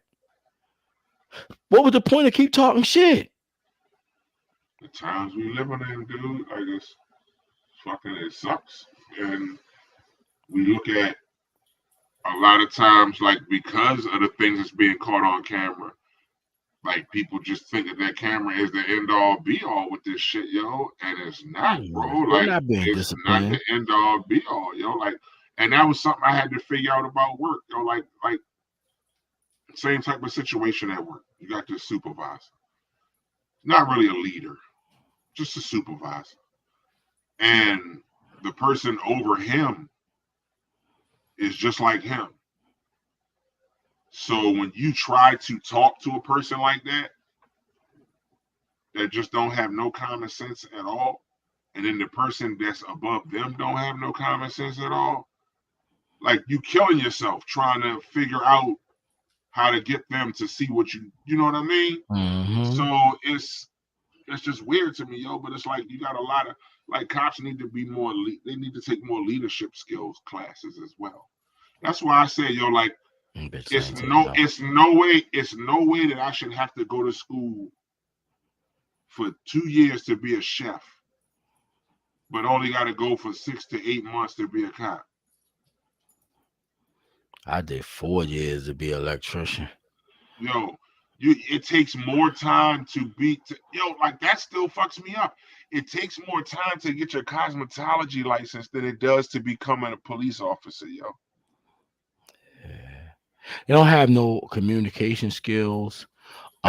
They literally, somebody is telling them this gotta be this some real shit. Somebody is telling them that they can't really be cool with civilians because it's like all right, I'm gonna give you a prime example of what I mean. When I was down the Y, we was leaning on the fence and there was a couple police officers next to us. So we was talking about the game, laughing, joking, ha ha ha. But they was standing right next to us with no expressions. You could see that they wanted to communicate with us. You know what I'm saying? You could literally see that they was out there in relax mode once they figured it out. But they still would not communicate with us. I told you what I did a long time ago when I was mentoring the program. I didn't have a car. So I walked a lot. And what I was doing was I would wave at the police. If I walked past them, I would speak. I did like 30 police officers, 30 to 40 police officers, and only like 5 of them spoke back to me, yo. I wrote this shit down. I used to have to walk to work. I walked everywhere. And I wrote this shit down. And it was like 4 white police officers and 1 black. Out of all the motherfuckers I spoke to, actually spoke to me and were like, hey, how you doing, sir? You know what I mean? I was like, how you doing, sir? How you doing, ma'am? Just like that. And they would not speak. Not even.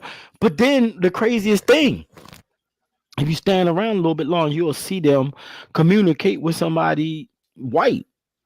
Even black officers communicated with a white person. That's crazy. And had a conversation. And I walked, and I even said something to one dude. I like, damn, you couldn't even say hi to me though. And kept it moving. I ain't get a response from him. I just said, damn. I went into Grawls. I spoke.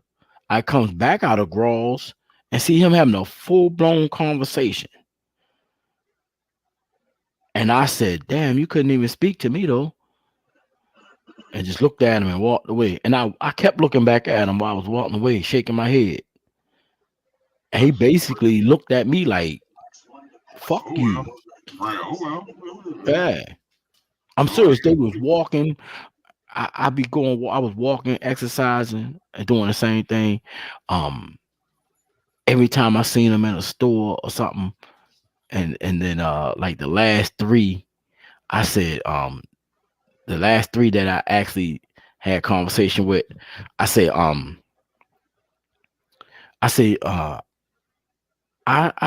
talked to, I said, I spoke in the last month, I spoke to about 30 to 40 police officers, and real talk, only 5 of y'all spoke to me. And it was like the last fucking 3. The other ones like the 12th and like the 20th or some shit like that. You feel me? The last 3, I finally and I only said it to them because they spoke to me. I was like, how you doing? I was like, hey, how you doing, sir? Nice day, whatever. Well, I'm like, yeah. I said, you know what? Let me tell you something. I said, I spoke to like 30 different police officers in the city. I've been living here my whole life. And out of all 30 of them, you were like the third one that spoke to me or the second one that spoke to me. And I'm telling them the same shit like I told you. And they were like, wow, that's bad. I said, that's, and I also said, when I was young, every police officer that came down 20 knew my mom, knew where I lived. They knew I'm talking about elementary school.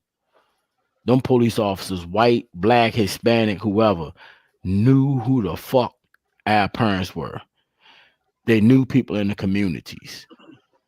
And that's where the divide is now. They are Right. not they are not here to protect and serve. Hell yeah.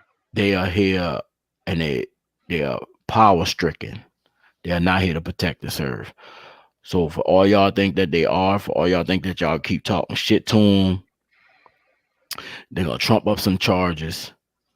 They're gonna give you a disorderly conduct charge, obstructing justice charge, and then most people make it bad for themselves. Y'all be talking shit to the police and got a pocket full of drugs, already got a warrant. It just Yeah, all you certain gotta shit I do is don't. remain silent. Yeah, certain shit I don't get. Like you, eh, yeah, you gotta make sure it's balanced out. Like you can't be out there talking shit to the police if you got some shit on you that's gonna get you locked up. Yeah, I And nine can't times stand the out of police. ten, I ain't gonna cuss nine them out of out. ten, nine times out of ten, they gonna lock your ass up. But Yeah. we looking at, I mean, yo, like I said, man, it's the training, bro. Like they're not being trained enough, bro. No, Like they been trained. See, I'm it's telling not, you, yo, six that to shit an yo excuse. under a year is not enough time to be a police officer to me, yo. They Like getting trained I to just act the way they refuse. are. You See, got to go in listen, the military for a minimum what 2 years, don't you? yeah, So you mean to tell me that? Come on, man. they getting trained to act the way that they are. I mean, I know that. Yeah, Every yeah. every police every police department across this country is doing the same shit. Somebody is telling them how to do this. They're not getting trained the way we want them to be trained to protect and serve the country and protect and serve our cities and our states. They are getting trained. Yeah. A police officer told me that's a friend. We like shit. They could have shot her with a warning shot. They are not trained to shoot a warning Shoot shot. warning shots at They all, are no. trained to go the fuck home. Yeah, true shit. This is coming out of a state trooper mouth, county police, and and Yeah, I did see that Tierra joint in Florida. it's The cops, crazy. the cops' targets was all black. That's everywhere, Yeah, I son. didn't Listen, know that. That's it's crazy to me. everywhere. They having the same exact behaviors, and they getting away with the same things. And people keep saying it's only a few. No, it's not. No, that's a whole lot of them. It's more than a few. I mean, country America, a big country. It's a lot down south. Them bitches is living like down south. They got it like the 60s and the 50s and 60s, bro. Facts, big facts. That's big facts. They really showing their true colors. That's big facts. 100% agree with you. I We need to bring awareness to our kids. Our kids keep cussing the police out. You need to tell your kids to shut the fuck up. damn, I know better. Yeah, I'm serious that because you're not showing that you a bitch because it's easy. It's even easier to sue them by shutting the fuck up and letting them do that shit. That's big fact. Some of the prosecutors now are taking a stand all over the country because they tired of people getting locked up on these dumbass charges. Prosecutors are with the police and they tired of dealing with that dumb shit. Because what's happening is people like, oh, that's a lawsuit, and be happy. You suing yourself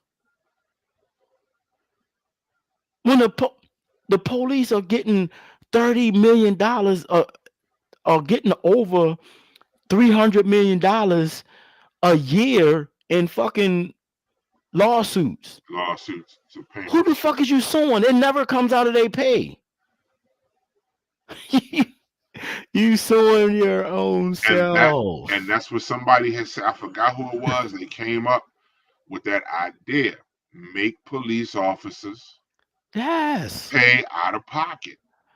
Make them pay a monthly insurance payment, so that if you kill somebody or you do some shit that violate a person, this is what's gonna pay for it.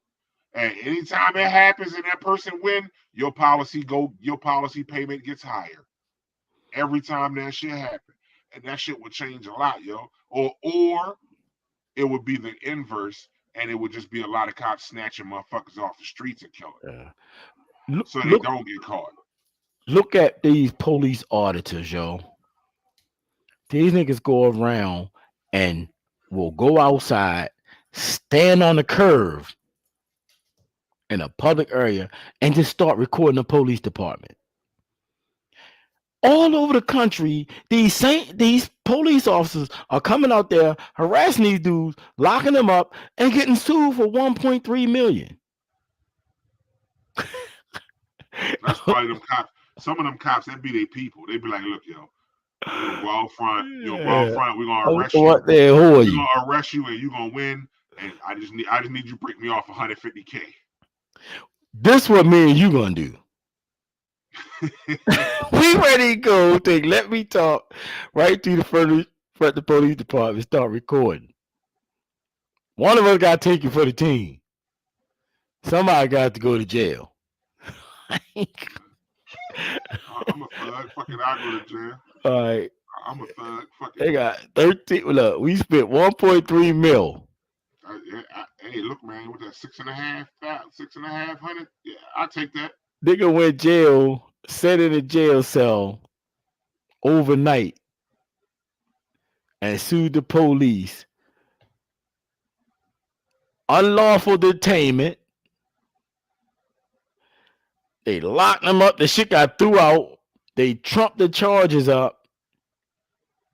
3 mil. Spent the night in jail. And people like, yeah, he got a lawsuit though. He got a lawsuit. You just sued your city. So now, when your taxes go up, that's who the fuck got sued. Your ass. Right. Wow. Oh, serious. That's crazy though. But we getting into the closing. I gotta go in and do some memory changes, but ultimately, man, I appreciate the conversation, Miss Rita Dorsey. Again, she left the website on there. I did pin it to the conversation, newtowndc.org. Y'all go ahead and click on that and check it out, see what's got cracking. Thank you again, because I feel like I said, it's gonna go back. It's gonna take the communities to kind of build the communities. Like, we can't depend on nobody else to do it. So you got to start from within, and she's an example of one of those people that's starting from within the community. She put in work, bro. And that's what it is, man. I ain't gonna front. I don't even know how she do it, but she put in work. Yeah. Hey, that's love. You ever watch the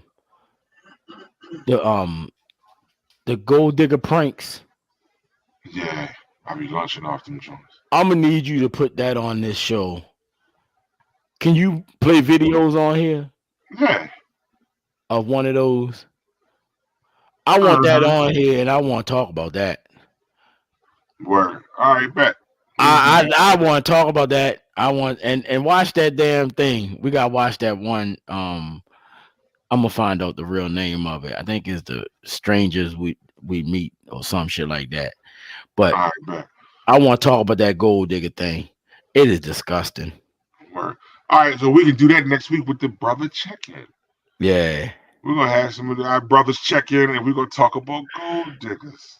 Yeah. And if they are a blight on the community, or if they are helpful. Because you have some that might think gold diggers are helpful to the community. No, for real. But look, right, we appreciate y'all rocking with us as always. And we had some fun. today.